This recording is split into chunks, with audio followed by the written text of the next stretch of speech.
Hello students, we have already started the establishment of the rule of British East India Company in Bengal.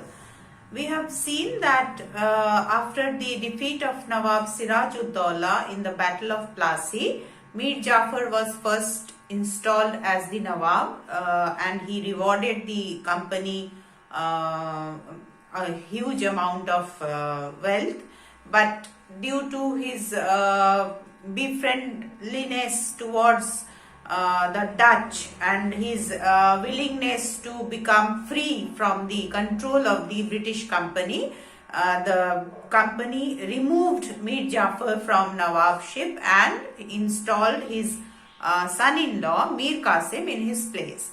Now Mir Qasim, I have told you that from the very beginning he tried to establish his own independent authority over the province of Bengal, but he had embittered the relationship between himself and the British East India Company, and they had a battle between them, and Mir Qasim was defeated in the battles of Katwa, Giriya and Udaynala in 1763, and then he moved towards the western side. He met the Nawab of Awadh and the Mughal Emperor Shah Alam II at Allahabad, and there they formed a joint army against the British East India Company. Now this allied army of Mir Qasim, Nawab of Awadh and Shah Alam II met the British East India Army in the battlefield of Buxar in the year 1764. Now the British East India Company, the British Army, defeated the joint army completely in the Battle of Buxar.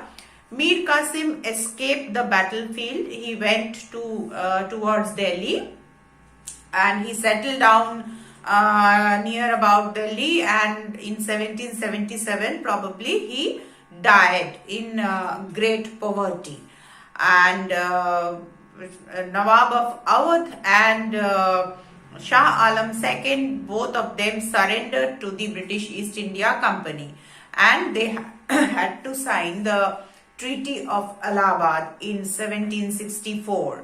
Now by this treaty, the Nawab of Awadh had to pay a lot of money, like 50 lakh rupees to company as the war compensation, as well as the zamindari right of Kara and Allahabad to the British East India Company.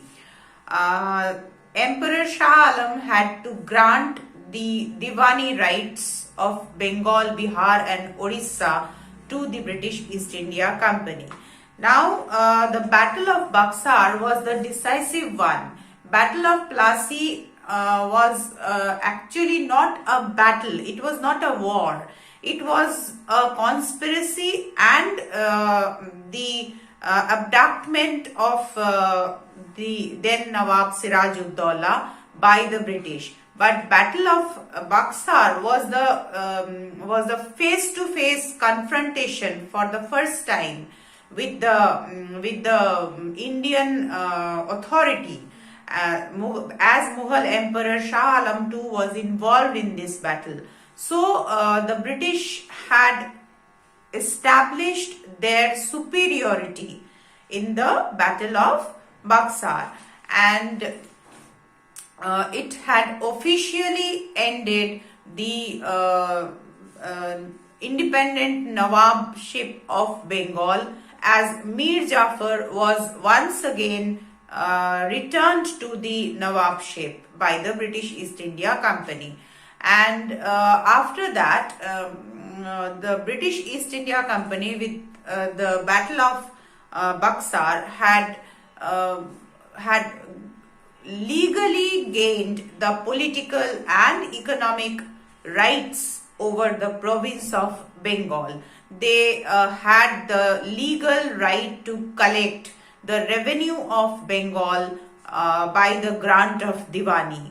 It was the beginning of the British colonial rule in the soil of India after the Battle of Buxar.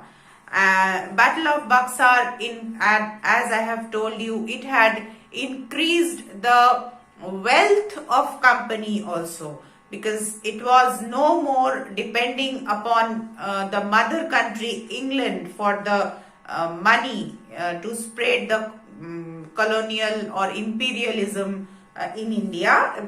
From India itself, now it was getting the wealth to spread its administration or spend money for its wars and administration in India.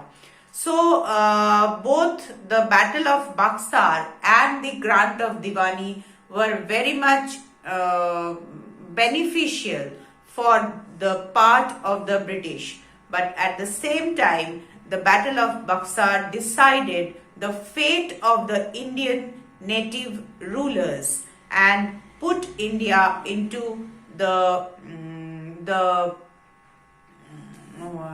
dependency on the foreign rule for the next 200 years, almost 200 years. Now, after the Battle of Buxar, as I have told you, that Mir Jafar was once again installed on the throne of Nawabship in Bengal. He was previously also, he was the puppet Nawab.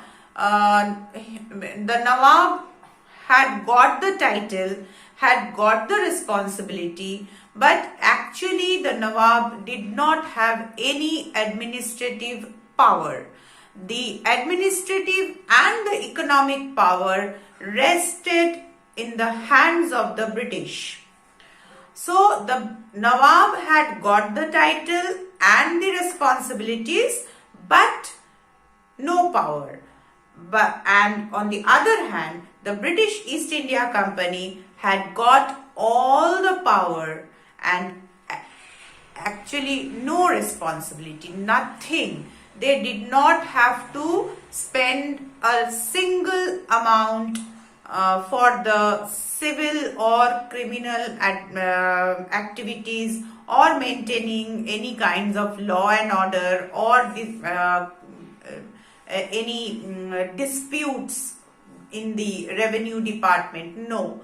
And a unique system of government started in Bengal, that is known as the dual government or double government. What was this double government? This double government was that one authority was having two titles. That means when Murshid Quli Khan was actually appointed by the Mughal emperors as the Naib Nizam or Naib Nazim for the collection of the revenue in this area. But he had asserted his independentship and he abolished this title and taken up the responsibility of Naib Nizam under the Diwani, his office, Diwani office. So both the posts were merged into one authority. But when the English East India Company got the grant of Diwani from Shah Alam II, the company had reintroduced both these posts, Naib Nizam and Naib Nazim and Naib Diwan. So two people were working for the same authority. So from both the offices, the collection of revenue was done. So people of Bengal had to pay more revenue, once to Naib Diwan and again to the Naib Nazim. So the economic exploitation of the people of Bengal increased to a great height, and people were submerged into extreme poverty. Their condition was deplorable, pathetic condition. Now, apart from the economic exploitation, there were many farmers who were evicted or driven away from their lands because they could not meet the demand of the revenue, revenue demands from both the offices, and they had to either keep their land as to the money lenders as to borrow loans, or they had to sell their lands, and if they could not pay the revenue, they were driven away by these two offices from their lands. So their lands were confiscated. Then a company had already received the duty-free trade or dastak rights. So the monopoly in trade also it had got. The wealth of the company had increased, and there was a lot of corruption among the company officials for their own selfish benefit. So these were the results of the double government system in Bengal, which was ultimately ended by Warren Hastings in the year 1772. So Robert Clive had introduced the double government system in Bengal, which was actually abolished by Warren Hastings in 1772. Next, we are going to learn about the condition of other native states. Bengal we have completed. Next, we will move on to the other native states.